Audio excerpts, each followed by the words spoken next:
Hello, creeps. Welcome to another episode of The Mortuary.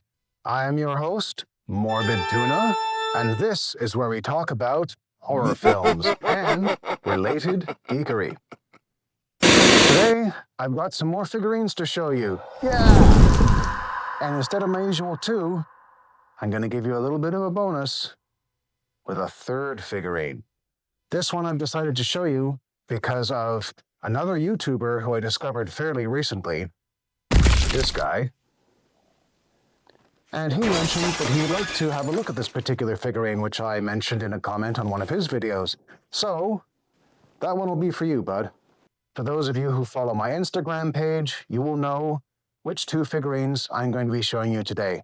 One classic, and one what I'd call a new classic. Let's get started. Kicking things off, we have what many would consider to be the villain from the granddaddy of all slashers, Leatherface from the Texas Chainsaw Massacre, 1974.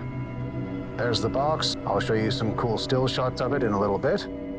But there's the box. As you can see, it's got the original poster art on the front. And when you open it up, there he is, the Mad Butcher of the Sawyer family himself. Cool little picture of him on the side there. You can see his background is that kind of bones and trophy room there. He's got his chainsaw in his hands there, and you can see he's got his classic killing mask, etc. But there he is in the box. Now let's take him out of there and have a look. All right, so here is the box for my Leatherface figurine. As I noted earlier, it's the poster art for the original film, just like it is with basically all the NECA Real Toys ones here. You can get a better look at it in the still shots part that I've put up in another part of this video. But let's open this up. There he is, kind of falling a little bit sideways, but that's okay. We're just gonna open up the top of the box and take him out of there. There he is. All right, so there he is, and as you can see, he's just like all the NECA figurines, very detailed. He's got his, what's called his killing mask on, right there. It's the one we very first see him wearing when he's first introduced, when he bashes that poor guy in the head. Got some blood splatter. You can see his apron is a separate piece. It ties up at the back, and it's made of actual fabric. I'm not sure exactly what the fabric is, but it's quite soft. It's very similar to leather. The figurine actually came with one of those little pack things, one of those little dehumidifier packs that says "do not eat" on it. So that means this is some actual fabric. It does come off, as you can see. And as you can see in the still shots, he does have an alternate head, his old lady mask. For some reason, the old lady mask has brown hair, not gray. I don't know why that is. It's the one small inaccuracy with this figurine. Everything else is very accurate. And you can see there his chainsaw has some blood on the bar there. And he's got this little bracelet here that you see him wearing in part of the film. His little tie and everything. And yeah, so he's very posable. Now, the one disadvantage that I find with so far every Leatherface figurine that I've owned is that it's very difficult to get the chainsaw in and out of his hands. He can take it out of there, and he can hold his hammer or his skinning knife or whatever that he comes with. The trouble is, though, you've got to fiddle around with it a lot, and what so often happens, I don't know if you can see really here, but the bottom part of the hand grip is actually cracked right there. There's a little split, kind of like when you're a kid and you have those astronaut Lego figurines, the little chin part of their space helmet always crack. Well, this always happens. I've had a couple of these figurines, and it's just so thin, and you got to fiddle around. It's difficult to get in and out of his hand. So honestly, I leave it in his hand most of the time. Usually I'll tuck his hammer in back of his belt or something. But anyways, there he is, and you can see also the shirt is like a separate piece of rubber, like it is with most of these figurines, and very detailed. There's little wrinkles and stuff in there, and you can kind of see his messed up face a little bit behind his mask. So there he is, Leatherface from the Texas Chainsaw Massacre.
answer. And now, as I mentioned earlier, I'm going to show you a figurine of what I consider a new classic, one that has taken horror fandom by storm and made the leap from this weird little low-budget gore fest into the mainstream. I dressed up as this character last Halloween, and I was quite surprised to see how many people recognized who I was supposed to be.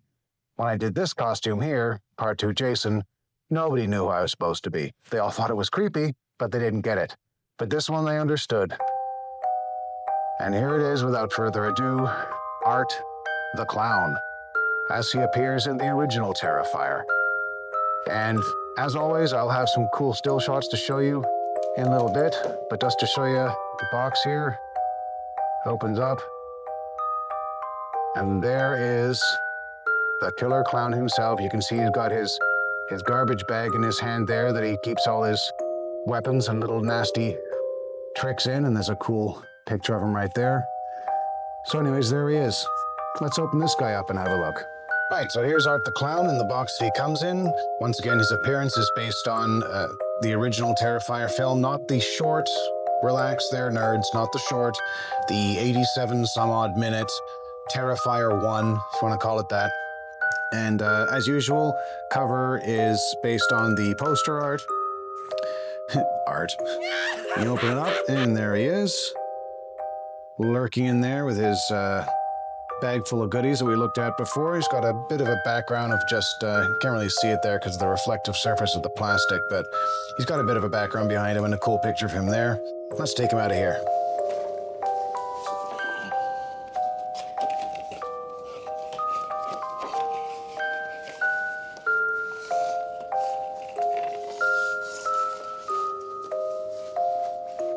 And here he is. So, as I said, he's got his plastic garbage bag here with all his goodies in it. You can see he's got that trademark maniacal grin. Now, when I say his goodies, his weapons all go in here, so all his accessories. He has 3 alternate faces, apart from this one. He has at least 2 pairs of alternate hands, maybe 3 pairs.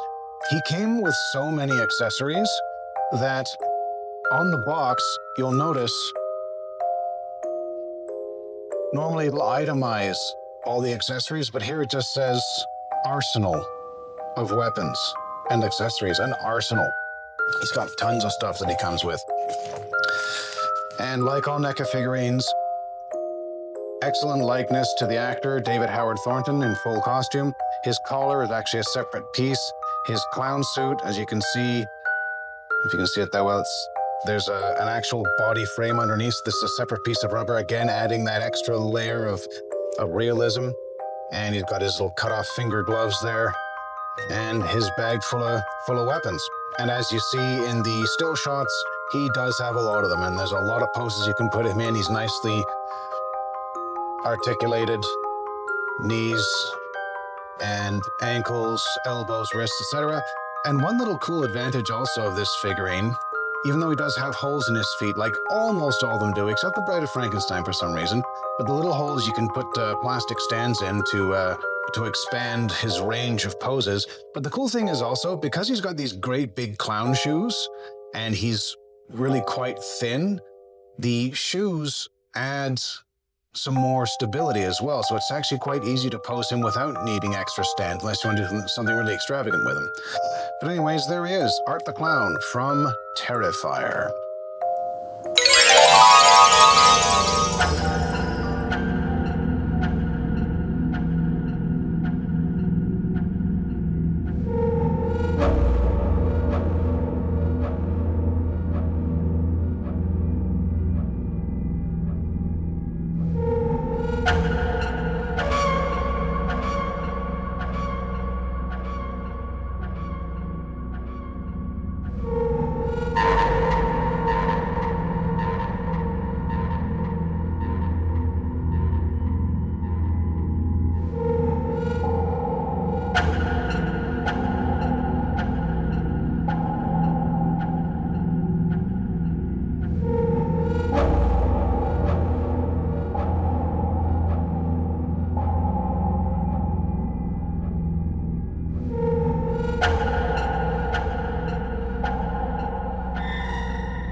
And finally, now it's time for that bonus figurine that I mentioned earlier. This one is another classic, of course, one that was a boogeyman from my childhood and that was really a cultural phenomenon for anybody who remembers the 1980s. It's difficult to convey to people today just how prevalent this character became.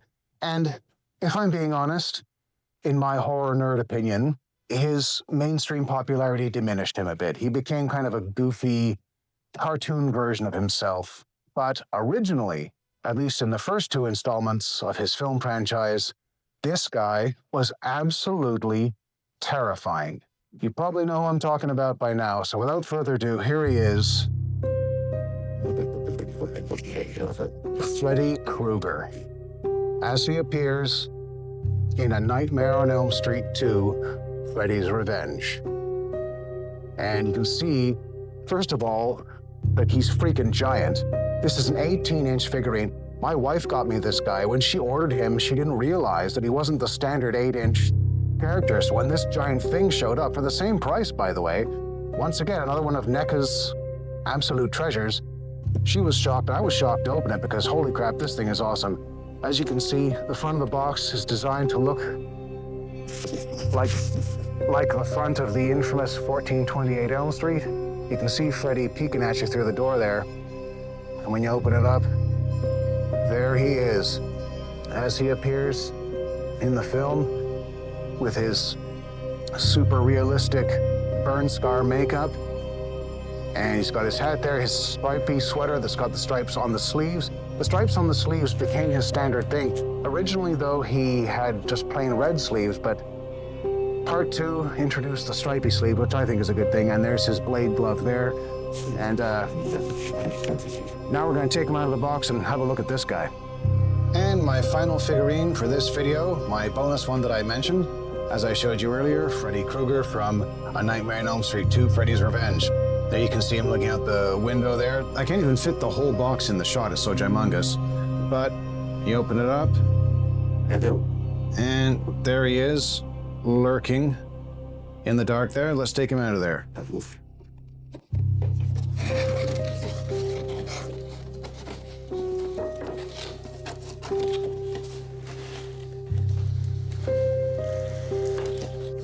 All right, so here he is. I'm actually going to move the box just because I need to back him up a little bit so you can actually see him in something like his full glory.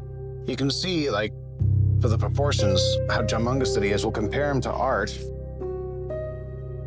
Like, here's Art, the normal-sized figurine. I mean, look at the size of this thing. It's amazing. So here he is. He's very flexible and posable, just like all the NECA figurines.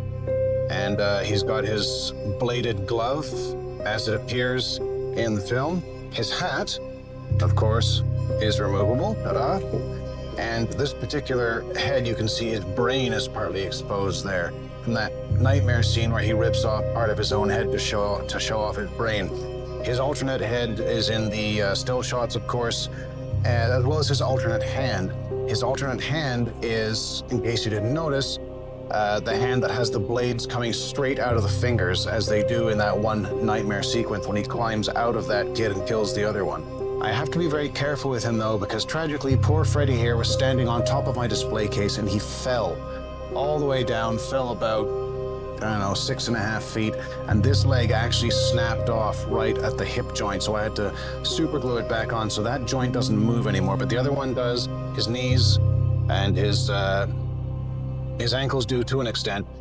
He's not really quite as posable and flexible as the smaller ones are, but just the sheer scale and size of him really makes up for that. Incredible detail. Again, as always, reproducing the burn makeup exactly as it was in Part 2. He even has the red eyes, which not sure you can really see too well, but they're there. And just like they are on the alternate head as well. And just kind of look at him a bit from the back here. You can see his ripped up old sweater. They've got it all kind of frayed with holes and stuff. He's basically looks like a bum. That's basically what he was. So there we have Freddy from A Nightmare on Elm Street Part 2. Ta-da!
I hope you've enjoyed this episode, showing you off 3 of the coolest figurines I've ever laid eyes on and that I feel very fortunate to be the owner of. And as always, if you've enjoyed this video, please go ahead and click that like button, click the subscribe button, tell all your horror-loving friends to come on by the mortuary and listen to Morbid Tuna here talk about horror figurines and horror movies and horror-related stuff to his vile black heart's content. So that's all she wrote for today. I will see you creeps next time, right here on the mortuary with Morbid Tuna. This is me saying, slash you later.